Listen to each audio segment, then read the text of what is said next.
Vamos começar logo com uma pergunta logo de cara. Você já sofreu alguma vez? Vamos um pouco além. Você está sofrendo agora? Ou conhece alguém que esteja sofrendo? E agora eu vou fazer uma outra pergunta. Por que nós sofremos? Qual é o motivo que você acredita que leve uma pessoa a sofrer? Nós, como cristãos, às vezes indagamos: aonde está Deus no momento do nosso sofrimento? Será que tem ligação uma coisa com a outra? O fato de eu ser cristão, será que me isenta de sofrer? Ou como cristão eu também posso sofrer? Será que um cristão, mesmo tendo uma ligação constante com Deus, aquele cristão fervoroso, passa por sofrimentos? Eu quero mostrar, dentro da Bíblia, dentro da palavra de Deus, alguns dos motivos pelos quais nós sofremos. Algumas razões pelo nosso sofrimento. Não serão todas. Eu quero apenas citar algumas. A primeira delas está lá no livro de João. João capítulo 5, versículo 14. Acompanhem comigo a leitura desse versículo. Mais tarde, Jesus o encontrou no templo e lhe disse: olha que já estás curado, não peques mais, para que não te suceda coisa pior. O contexto deste versículo se passa ali próximo ao tanque, aliás, próximo não, se passa no tanque de Betesda, onde havia ali um paralítico sentado próximo às águas. Para que você entenda melhor esse contexto, era um local onde havia um tanque. E as pessoas acreditavam que de tempo em tempo um anjo passava voando, batia a ponta de sua asa na água e a água tremia. Nesse tremor da água, aquele que se jogasse primeiro dentro do tanque seria curado de suas enfermidades. Dentre tantas dezenas, centenas de pessoas que ali iam diariamente aguardar esse momento, estava lá esse paralítico. E agora, João nos relata o primeiro motivo pelo qual nós pecamos. Ele termina o versículo 14 dizendo: não peques mais, para que não te suceda coisa pior. Ora, se eu pecar, algo pior pode acontecer? Então aqui a gente tira o nosso primeiro motivo. Por que sofremos? Porque somos pecadores. O pecado em nós nos torna pecadores e faz com que a gente tenha essas consequências de atitudes naturais do que fazemos. E o que fazemos? Pecamos. Plantamos pecado, colhemos sofrimento. O que eu planto é o que eu vou colher. Não é assim que funciona? Atos positivos darão resultados positivos. Atitudes erradas nos darão resultados ruins. É como a causa e o efeito, ação e reação. Então grava aí. Primeiro motivo, por que sofremos? Simples, porque pecamos. Mas eu quero te levar a Bíblia para outros motivos. O nosso próximo motivo agora, quem nos ensina é Paulo. Na sua carta que ele escreveu a Coríntios, segunda carta, 2 Coríntios, capítulo 12, versículo 7. Acompanha comigo a leitura desse texto. E Paulo ali diz: e, para que não me ensoberbecesse com a grandeza das revelações, foi-me posto um espinho na carne, mensageiro de Satanás, para me esbofetear, a fim de que eu não me exaltasse, ou a fim de que não me exalte. Nós não sabemos exatamente qual é esse espinho na carne que Paulo tinha. Nós podemos ter ali algo que talvez indique, aponte para algo específico, mas a certeza não temos relatos bíblicos suficientes para batermos o martelo e dizer: esse era o espinho na carne de Paulo. Mas nós sabemos que ele tinha um espinho na carne, dado por Deus, com um único objetivo: fazer com que ele não se ensoberbecesse, ou seja, para que ele não cometesse o pecado. Que pecado? Pecado da soberba. O pecado cometido por Lúcifer lá no céu, quando ele se ensoberbeceu e quis estar no nível de Deus, achou que era grande o suficiente para ocupar o lugar do Criador. Ora, ele era criatura, nunca poderia ser um criador. E para que Paulo não corresse o mesmo risco, agora Deus deixa e permite que ele tenha esse espinho na carne. Esse sofrimento que Paulo tinha o ajudava a não ir longe demais, porque quando ele estava indo longe demais, ele lembrava do seu lugar, da sua posição. Segundo motivo que a Bíblia nos ensina do porquê nós sofremos é justamente para não pecarmos, para que não cometamos mais pecados. Às vezes a gente sofre. Quero te pedir para abrir a tua Bíblia. Vamos para o terceiro texto, terceiro motivo desse conjunto de motivos pelo qual sofremos. Acompanhe comigo a leitura que está no livro de Hebreus, capítulo 12, primeiramente o versículo 6. E lá no versículo 6, Paulo nos diz o seguinte: porque o Senhor corrige a quem ama e açoita a todo filho a quem recebe. Versículo 9, do 9 ao 11 agora. Versículo 9. Além disso, tínhamos os nossos pais segundo a carne, que nos corrigiam e os respeitávamos. Não havemos de estar em muito maior submissão ao Pai espiritual e então viveremos? Versículo 10. Pois eles nos corrigiam por pouco tempo, segundo melhor lhes parecia. Deus, porém, nos disciplina para aproveitamento, a fim de sermos participantes na sua santidade. Versículo 11. Toda disciplina, com efeito, no momento, não parece ser motivo de alegria, mas de tristeza.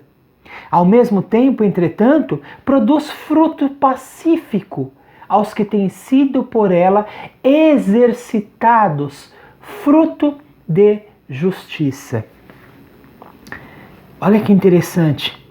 O que Paulo vem nos revelar aqui, esse terceiro motivo, eu acho talvez um dos mais fortes, não no sentido de importância, mas o mais forte no sentido de que temos que nos atentarmos um pouco mais a ele, para que a gente perceba esse terceiro motivo do nosso sofrimento. O versículo escrito por Paulo diz que nós sofremos para sermos participantes na santidade de Deus. Então, para sermos participantes na sua santidade. E ali ele traça um paralelo dizendo que os nossos pais nos corrigem. Você lembra quando você era pequeno? Quantas broncas você já levou do papai ou da mamãe? Talvez uma palmadinha ou outra? Qual era o intuito dessa repreensão? Era fazer com que você se transformasse em pessoas melhores. Fomos feitos à imagem e à semelhança de Deus. Da mesma forma, os nossos pais sempre procuram nos educar para que nós também tenhamos essa aparência com eles. Eles querem que nós sejamos muito parecidos com eles na questão ali do dia a dia, do caráter. Se nossos pais, que são pecadores, assim como nós, tem o desejo e nos repreende, nos corrige, para que a gente também tenha essa melhora de vida, para que nós também tenhamos essa evolução. Quanto mais Deus, que é o nosso Pai espiritual, o nosso Pai celestial, o nosso grande Criador, até onde Ele não iria para que nós ficássemos cada vez mais parecidos com a sua imagem e a sua semelhança, assim como foi o ideal dele quando nos criou. Mas com Deus ocorre algo muito parecido com o que acontecia com os nossos pais. Você gostava de ser repreendido? Você gostava da bronca ou das palmadas que você levava? Claro que não! Eu também não! E normalmente achava que os meus pais estavam sendo ruins, malvados por fazerem aquilo. Eu não aceitava essa repreensão. E hoje nós agimos da mesma forma com Deus. Porque nós não queremos ser corrigidos por Deus. Do mesmo jeito que não gostávamos de ser corrigidos pelos nossos pais. Nos comportamos com Deus, assim como com os nossos pais, como crianças mimadas. Onde muitas vezes queremos até que as coisas sejam feitas somente como nós gostamos. Nós achamos que somos onipotentes demais. No sentido de nunca aceitar que essa repreensão que vem de Deus seja algo para benefício nosso. E recusamos quando Deus nos repreende. Mas Deus repreende a todos quanto Ele ama. E o intuito dele em fazer isso é justamente esse terceiro motivo do qual estamos falando.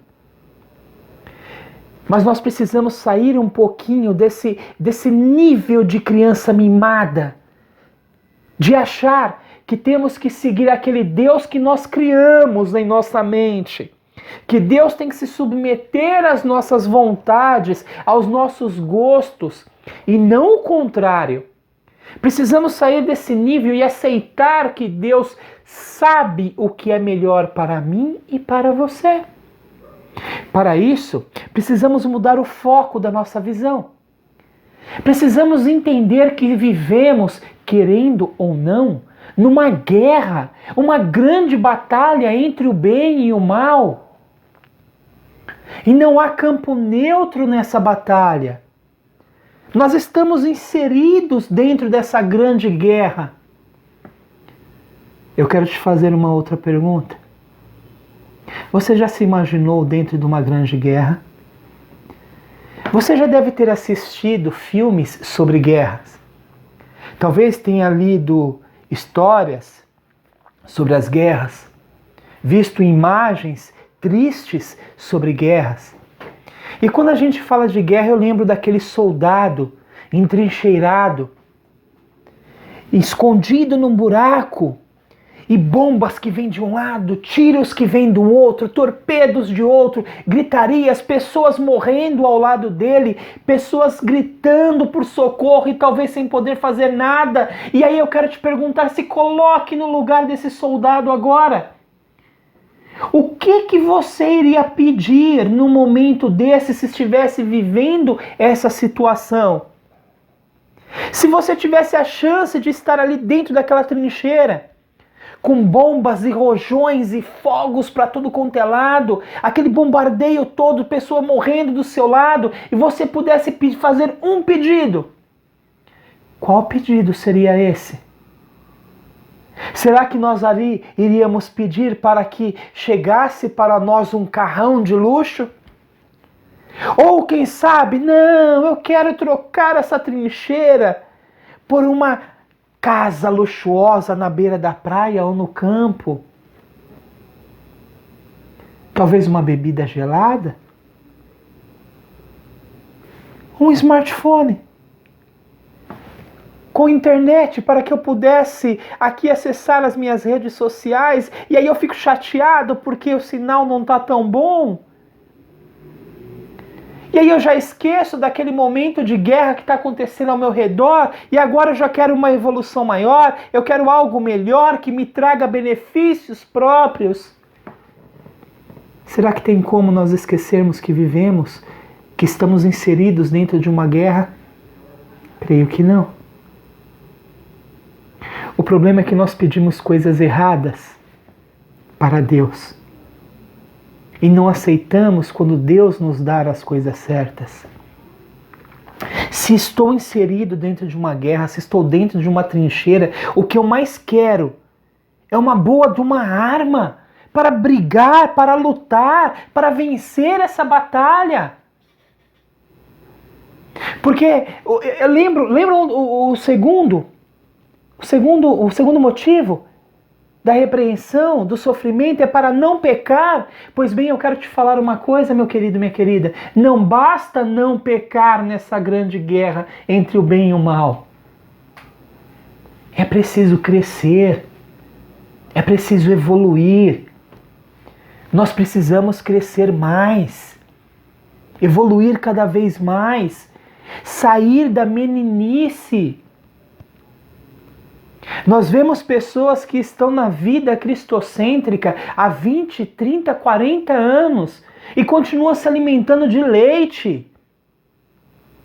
Nós vemos pessoas hoje saindo das igrejas depois de 5, 10 anos dentro de uma igreja e sai da igreja e critica essa igreja porque um irmão não deu bom dia ou porque ele não foi aprovado para fazer parte de um departamento ou de outro. Infantilidade, criança mimada, não aceita a repreensão. Há pessoas que querem ocupar um cargo dentro da igreja, porque acham que para ser cristão ela precisa ter aquele cargo. Se não tiver cargo, nem trabalhar ela quer, porque ela tem que ter aquele cargo. E se ela não é eleita para aquele cargo, porque Deus acha que aquele cargo não é para ela, melhor. Vou refazer, porque Deus tem a certeza que aquele cargo, pelo menos naquele momento, não é o melhor para aquela pessoa. Ou aquela pessoa não é o melhor para aquele cargo. Ela não aceita. É triste isso. É triste. Voltamos a nos comportar como uma criancinha mimada. Quando pede um presente para o pai e o pai não dá aquele presente por achar que aquilo não é o que a criança precisa. Muitas vezes, como crianças, nós pedimos algo assim tão supérfluo, mas nós e os nossos pais sabem, não, darei algo melhor para ela. E quando a gente ganha o que o pai sabe que é melhor para nós, a gente às vezes não aceita. Eu quero te contar um exemplo. Você já viu por aí um colar de pérolas? Bonito, né? Aquelas bolinhas pequenas, médias, grandes.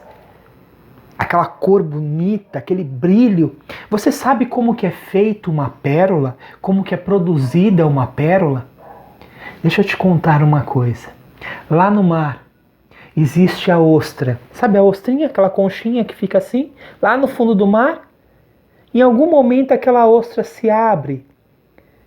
E ali passa a água do mar, mas dentro dessa água passa um grãozinho mais grosso, um galinho maior, alguma coisa que entra ali e fere, machuca aquela ostra por dentro. Nesse momento, aquela ostra começa a produzir uma substância chamada nácar. E essa substância vai envolvendo, vai cobrindo o local machucado e criando uma camada por sobre a outra camada. E aquele que era um machucado, que era um ferimento, acaba sendo envolvido pelo nácar e se transforma numa linda pérola, numa grande pérola. Então, meu querido, minha querida, lembre-se, o terceiro motivo pelo qual nós podemos sofrer é para aperfeiçoamento. Muitos sofrimentos vêm para nós para que nós possamos aperfeiçoar o nosso a nossa forma de ser, o nosso cristianismo, para que a gente possa evoluir, crescer. Por isso que nós muitas vezes sofremos. Lembra do primeiro motivo pelo qual nós pecamos? Você lembra qual foi? Puxa pela tua memória aí.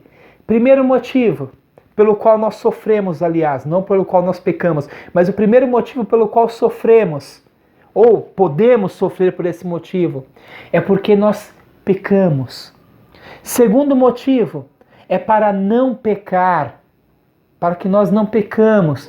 Terceiro motivo, para aperfeiçoamento, para crescimento, evolução. E eu quero entrar agora no quarto motivo.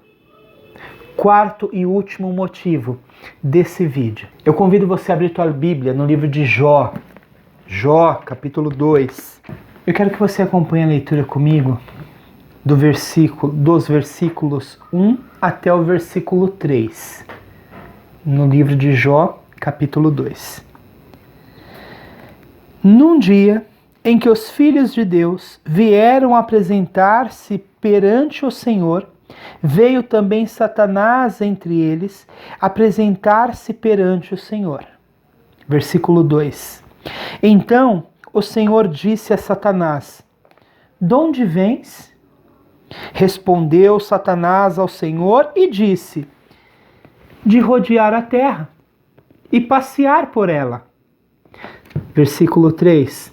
Perguntou o Senhor a Satanás: "Observaste o meu servo Jó, por quem ninguém há na terra semelhante a ele?" Versículo 3. Perguntou o Senhor a Satanás: "Observaste o meu servo Jó, porque ninguém há na terra semelhante a ele, homem íntegro, reto e temente a Deus, e que se desvia do mal. Ele conserva a sua integridade, embora me incitasse contra ele para o consumir sem causa." Olha que interessante. O cenário. Deus faz uma reunião no céu com os líderes dos planetas.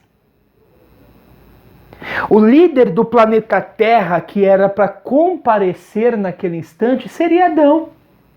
Naturalmente seria Adão. Ele foi colocado aqui para tomar conta, mas ele fracassou. Então quem se apresenta lá agora? Satanás. Satanás se apresenta, Deus olha para Satanás e pergunta: "Quem é você? De onde você vem?" E Satanás, com toda a sua arrogância, com toda a sua prepotência, ele fala: "Eu vim de rodear a terra." Ele está querendo dizer: é meu lugar lá. Lá é minha terra, é meu planeta, sou eu que tomo conta de tudo aquilo. Deus olha para Satanás e diz assim: "Ah, é? Ok. Você viu o meu servo Jó?" Deus está dizendo que na terra de Satanás havia o servo dele, Jó. E aqui ele dá as características de Jó: homem íntegro, reto, temente a Deus e que desvia do mal. Íntegro, reto, temente a Deus e desvia do mal. Os outros motivos lá atrás não servem para o sofrimento de Jó. E eu vou te falar uma coisa: se teve um homem aqui na relatos bíblicos que sofreu bastante, essa pessoa foi Jó. Jó sofreu muito, muito. Mas olha o motivo pelo qual Jó sofreu. No finalzinho do versículo 3. Aqui fala o motivo. Acompanhe comigo. Para o consumir sem causa. Jó sofreu sem causa. No hebraico, a palavra causa aqui é Rinan.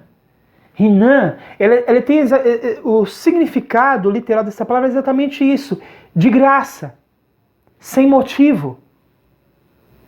E esse foi o sofrimento de Jó. Jó sofreu sem motivo. Será? Será que realmente foi sem motivo? Ou será que Deus estava tentando nos ensinar mais alguma coisa aqui? Eu quero te desafiar. Nesse momento, você vai clicar aqui, ó, clica no botãozinho aqui embaixo. Inscreva-se no canal. Ativa o sininho para receber as outras atualizações, porque no próximo vídeo, nós vamos falar sobre Jó. Sobre esse sofrimento sem causa que Jó teve aqui. Mas enquanto a gente não chega lá, eu preciso ler mais 2 textos bíblicos com você, para que a gente possa finalizar o assunto de hoje. Para que a gente possa finalizar o vídeo de hoje. Abra a tua Bíblia no livro de João, capítulo 16, versículo 33. Acompanhe comigo a leitura, você aí na tua Bíblia, eu aqui na minha Bíblia. Leia comigo. Estas coisas vos tenho dito para que tenhas paz em mim. No mundo passais por aflições, mas tende bom ânimo, eu venci o mundo. Que texto maravilhoso esse, minha irmã. Olha o que Jesus está dizendo. No mundo tereis aflições, mas tende bom ânimo, porque ele venceu o mundo. Veja, reparem numa coisa. Existem muitos lugares por aí prometendo para vocês uma felicidade ilusória, sabe? Entra lá, faça a sua doação, doa isso, doa aquilo, que Deus vai te abençoar em 10 vezes mais, 20 vezes mais. E você não vai mais ter tristeza, porque você vai estar com Deus. Agora, se você não está tendo tristeza, se você está sofrendo, é porque você está longe de Deus. Cuidado quando você ouvir isso. Não há na Bíblia uma promessa de não sofrimento neste mundo até que Cristo volte para nos buscar. Um dos textos, eu poderia citar vários, mas eu vou citar aqui somente 2 textos. Um deles é esse, onde diz: no mundo tereis aflições. Você vai ter aflição, mas tem de bom ânimo, porque ele venceu o mundo, venceu por mim e por você. A minha e a sua vitória estava já nele. Nós somos vencedores, porém, Cristo Jesus. Entenda isso. Segundo texto que eu quero que você acompanhe comigo a leitura. Salmos, capítulo 23, versículo 4. Abra a tua Bíblia. Salmos, capítulo 23, versículo 4. E aqui diz o seguinte: ainda que eu ande pelo vale da sombra da morte, não temerei mal nenhum, porque tu estás comigo. O teu bordão e o teu cajado me consolam. Em outras versões, a tua vara e o teu cajado me consolam. Mas o mais importante aqui, nesse momento, não vamos falar sobre a vara e o cajado. Isso aqui a gente vai deixar para um outro vídeo. O que eu quero que você entenda nesse momento é o seguinte: ainda que eu ande pelo vale da sombra da morte, entenda, meu querido, Deus está dizendo, há momentos na tua vida em que você vai passar pelo vale da sombra da morte. Ou pelo menos você poderá passar pelo vale da sombra da morte. Mas esse não é o problema. Não é o problema estar no vale da sombra da morte. O problema é não estar com Deus no vale da sombra da morte. Sabe por quê? Porque muitas vezes a gente só pede para Deus que a gente quer andar nos pastos verdes. Onde uma terra linda, bonita, que emana leite e mel. Deixa eu te contar uma coisa. Enquanto Cristo não voltar nesse mundo, não será dessa forma. Muitas vezes nós teremos que passar pelo vale da sombra da morte. E o que importa não é se eu estou passando ou não pelo vale da sombra da morte, mas se eu estou ao lado de Deus, se eu estou permitindo que Deus esteja no comando da minha vida. Isso é o mais importante, é se Deus está no comando da minha vida, permita que Deus esteja no comando da sua vida. Ah, meu querido, minha querida, quanto sofrimento, quantas lágrimas teriam sido evitadas se nós tivéssemos a certeza que Deus estava ao nosso lado, segurando a nossa mão. Se nós soubéssemos que naquele momento de dor, de angústia, em qualquer momento, aquilo iria passar, porque quem está do nosso lado é o Deus, o Todo-Poderoso, é o Senhor Jesus Cristo. Quem estará conosco, quem estava ali segurando as nossas mãos. Então, meu querido, não permita que o sofrimento desse mundo arranque de você a certeza de que é Deus quem está no comando.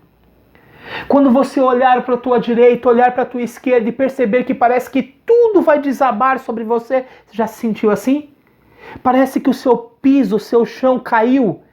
Você parece que está caindo e não para mais de cair num poço, num buraco, e cada vez mais problemas para cima de você. Lembre-se, quem está no comando é Deus. Permita que Deus esteja no comando da tua vida. Sabe por quê? Porque se Deus estiver no comando da tua vida, se você permitir que Deus esteja comandando toda a sua vida, quer seja em momentos bons ou em momentos ruins, Ele vai te conduzir a um caminho, que é o caminho que você busca. É um caminho maravilhoso. E Ele vai te colocar num lugar onde não haverá mais dor. E aí sim, você terá encontrado a real felicidade.